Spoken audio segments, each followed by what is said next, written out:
amin'ny rampitso ny voivoan'ny gazety lehilahy moderne ny gazety mahery ny tinambara azo falaka misy ihany koa nefa ny rampitso dia namarika izay andro ny rampitso zay ny fivoan'ny gazety soa ny larana fa 577 no aroso amintsika mpamaky.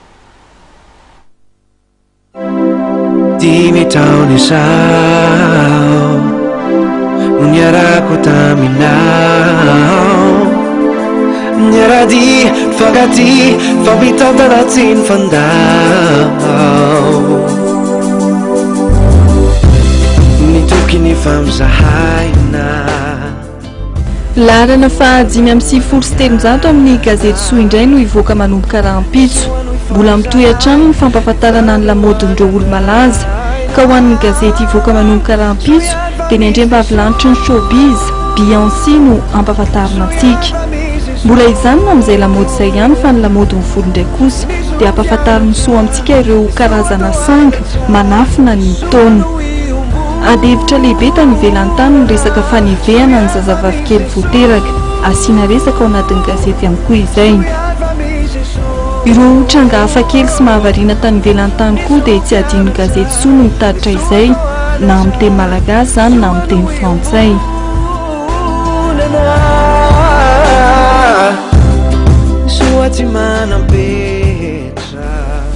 Zava-baovao any ivelan'izay ihany dia hita ao anatin'ny lahatsora raritra rahampitso fa misy ihany koa izao ny otra atao ao anaty maizina anairana ny betsim-pamantarana.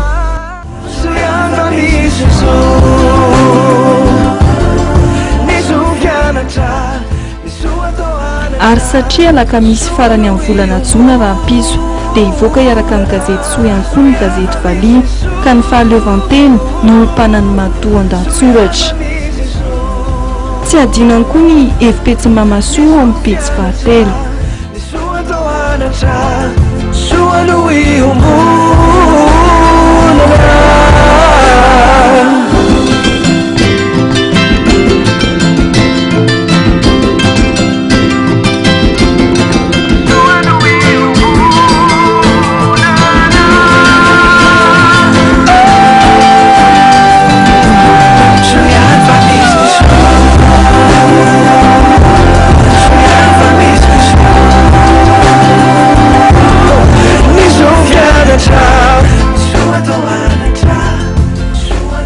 Aza donona raha ny maka ny anjara gazetinao soa ny rahampitso eny mivarotra mahazatra anao.